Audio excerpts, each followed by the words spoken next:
In episode 3, Benedict and Sophie start making their way back towards London, but it's going to take a few hours because they're traveling by horse. And Sophie isn't saying a word, which Benedict calls her on. He's like, if we're going to spend this entire trip and you're not going to talk, it's going to take an eternity. But she gives him a lot of sass right back, and she mentions how it's going to rain, which Benedict doesn't believe, but sure enough, about 2 seconds later, they start getting pelted with raindrops. Benedict says, hey, not to worry, my cottage isn't too far away. We'll just hunker down there and stay the night. But when they arrive, it's far from a cottage. It's a mansion. The only issue is when they arrive, the Crabtrees, the people that are servants for the household, they kind of take care of the place. They're nowhere to be found, and Benedict is locked out. Luckily, Sophie knows a way in. She just lifts up the window and hops in and goes inside and unlocks the door, which Benedict is super impressed by, and Sophie says, yeah, servants can be pretty resourceful. When they go inside, you realize just how clueless Benedict is. They try to light a fire, and Benedict is just horrible at it, and Sophie has to do it for him. But those aren't the only flames that are being stoked, if you know what I mean. Sophie kind of stops herself from just staring into Benedict's dreamy eyes and says, all right, where are the servants' rooms? But Benedict says, no, you're not going to stay there. First of all, the Crabtrees stay there, and they won't take kindly to it if they come back, but you're going to stay in the guest room. And Sophie kind of pushes back on it, but Benedict is insistent. No. You're staying there. When they get up to the guest room, he makes mention that she can wear anything in the wardrobe, and she's blown away by the beautiful dresses, but she stops herself and says, no, I can't. There's a lady of the household. It wouldn't be right. But Benedict laughs and says, those are my sisters, and they're old, so they're not going to mind. Just wear what you want. And she reluctantly says, okay, thank you. But Benedict is laboring. He's playing it off like he's not that badly injured, but Sophie can tell that he is struggling a bit. And he says, yeah, you know what, I must have hurt something when I was in that fight, but it's nothing. However, in the middle of the night, Sophie wakes up because Benedict is screaming in pain. And when she goes to the bedroom, she looks, and he is badly injured. He's burning up, and Sophie immediately jumps into action. She starts tending to the wound, and she makes sure that he lives through the night. But the next morning, the Crabtrees do arrive back. And for them, they see Benedict in bed. They see this random girl dressed up in Benedict's sister's dresses, and it doesn't look exactly right. But Benedict tells them exactly what happened, how Sophie actually helped him in the middle of the night, and because of it, she is his guest. She will be treated as such. She will not be treated like help or a maid or any of that. Benedict makes it very clear to Mrs. Crabtree that Sophie is not one of his flings. He helped her, and she helped him. But when he gets up to go leave, Mrs. Crabtree says, you're not going anywhere. No, you're not going anywhere until you're 100%. You're clearly not 100%. You are staying here, and you will be mended back to health. And even though Benedict doesn't want to do that, he doesn't really have a choice. He's known the Crabtrees since he was a little boy, and Mrs. Crabtree is kind of like a second mom to him, so he's going to listen, which means that Sophie is also stuck there. Mrs. Crabtree then jumps into action, getting Sophie a new dress that she can wear throughout the day, but she also notices that Sophie's wearing a really, really nice necklace, and she comments on it, asking if there's a story behind it. But Sophie just says no. She then has to get ready for breakfast, which she is going to do with Benedict in his bedroom. Benedict in bed, Sophie at the table, and the Crabtrees just making sure everything is copacetic. For Sophie, she hasn't had a meal like this in a long time. So she goes to town on it, and Benedict finds it absolutely adorable. But when the meal is done, Sophie gets up to help out Mrs. Crabtree, and Benedict says, no, you are my guest. What, can you not, relax a bit? And Sophie kind of takes offense and says, no, I know how to relax, but it's clear she doesn't. Benedict instructs her, you need to relax and enjoy your time here. So Sophie does that. She goes out to the garden. She tries to enjoy her time, but she ends up muddying up the dress that she's wearing, and she's pretty embarrassed about it. Not aware of the fact that Benedict is watching from his bedroom window, finding her absolutely adorable. Later that night, as Sophie continues to quote-unquote relax, she travels through the household, and she finds Benedict in his study, where he keeps his art supplies and all of his books. This is a good opportunity for each one to get to know each other. Sophie revealing that she does know how to read because, as she puts it, the first family she worked for allowed her to sit in on the children's lessons. Benedict, embarrassingly having to show off his art, which Sophie seems to enjoy, but she also knows a lot about art, which comes as a surprise to Benedict. Because as he puts it, you don't find many maids who know a lot about art, they know how to read, but then she takes it one step further. She tries to leave and say goodnight, and she just randomly grabs a book to take with her.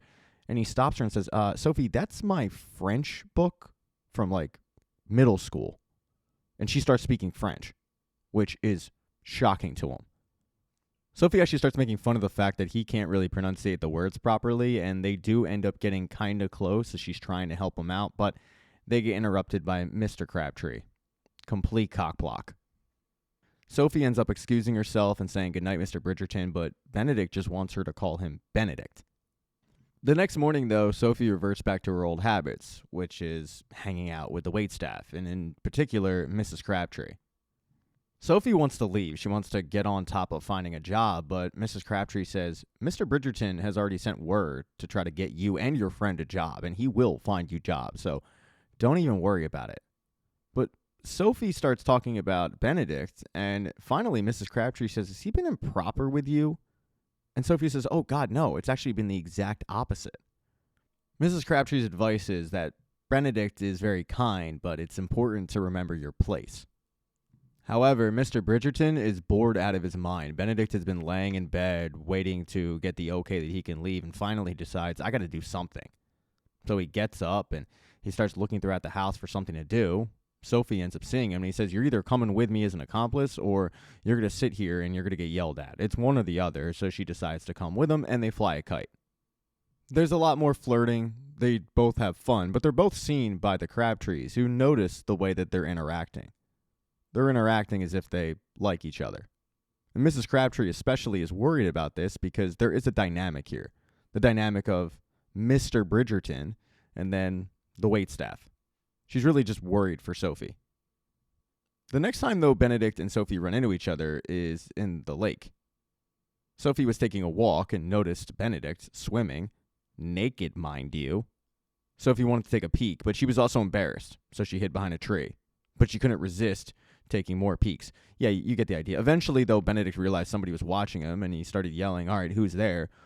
Only to find Sophie. At this point, by the way, he was wearing pants. He starts flirtatiously saying that she must have followed him there, Sophie denying it all the way. They start kind of bickering a lot in the way that Anthony and Kate bickered until finally they get really close, and Benedict says, so you didn't notice me? And she says, I can't help but notice you, and then they finally kiss. They do stop themselves, though. They're like little giddy school kids, and they head back to the house. And when they arrive back at the house, it's obvious to Mrs. Crabtree that something happened between these two. So at this point, she can't hold her tongue anymore.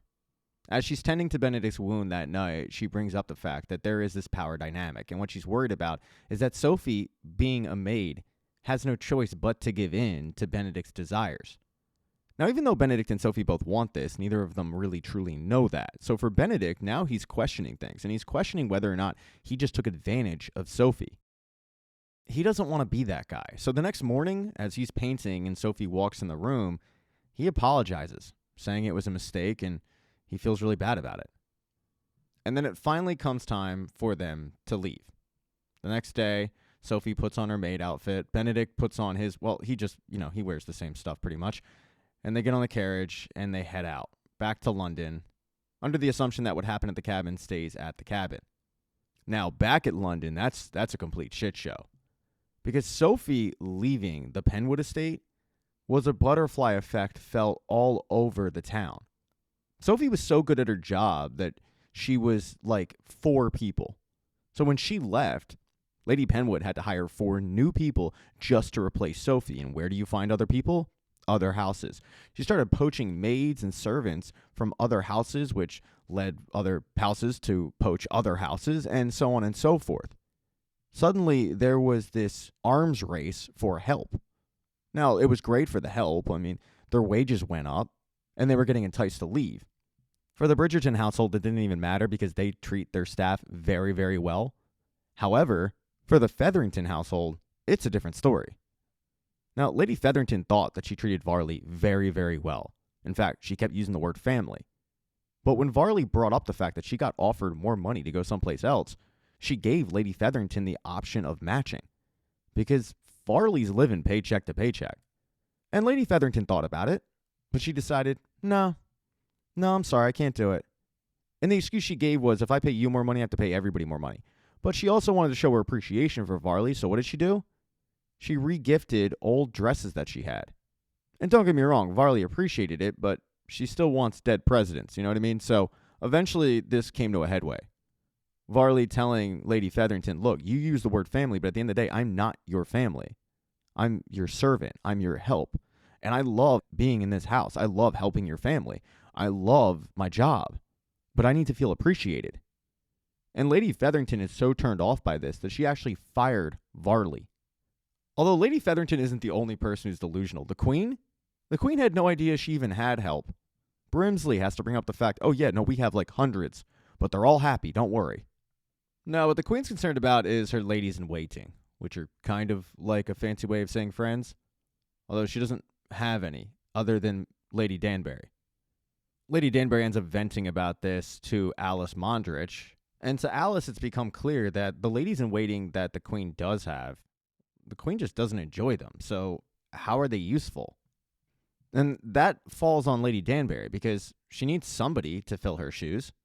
So now it's on Lady Danbury to kind of find her replacement for the Queen.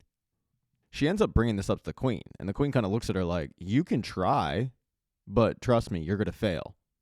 But Lady Danbury's hell-bent on finding somebody to fill her shoes. Then you got Francesca, who has consensual, mind you, sex with John, her husband, but she's concerned about the fact that she's not pregnant yet. She brings it up to John, and John says, well, I've heard it's easy if you reach your pinnacle. You're reaching your pinnacle, right? And even though Francesca says, oh, yeah, I am, it's pretty clear she is not. And folks, what I'm talking about is an orgasm, if you haven't figured that out. So for the next few days, Francesca tries to find out from people what the hell a pinnacle is. And finally, she's able to get Penelope to sit down with her and actually explain what an orgasm truly feels like, to which she realizes, oh, no, I've never had one of those before. But they get interrupted when the new spinster in town, Eloise, steps in the room. And it's an uncomfortable conversation, so they don't continue it. They kind of just joke around. But that whole thing about Eloise being a spinster, she might be having second thoughts. Because her mom gives her some good news. I didn't RSVP to the next ball on your behalf, but you do have to accompany Hyacinth to her society lessons. And the society lessons are like who sits at the table, what to wear, forks, knives, that sort of thing. And that's exactly what they go through, where people sit at the table. And when Eloise realizes that the spinsters sit alone and they're looked at as gray and old and washed, it's got her thinking, maybe this isn't so much for me. Because it's not really appealing. But Benedict Bridgerton wasn't the only Bridgerton to get some action. No. Violet Bridgerton went over to Marcus's place, and they finally hooked up. I mean, they kissed. And it was something that Violet was really nervous about, and she trauma dumped all over Marcus about how she was concerned and her body type, and her former husband was the last person she'd been with, and blah, blah, blah, blah, blah. And it didn't matter. Marcus still wanted that ass. So they finally stopped playing eye tag with each other, and they finally kissed, which, you know, that's cool. Thank you so much for checking out this recap. Please consider subscribing to the channel and subscribing to my Patreon. Hit thumbs up if you liked it. Smash that thumbs down button if you thought it sucked. If you left a comment, I don't get back to you. I usually don't check the comments unless they're like a super comment. Also, if you don't see the next video up on the end screen, not to worry. It'll be up in a day or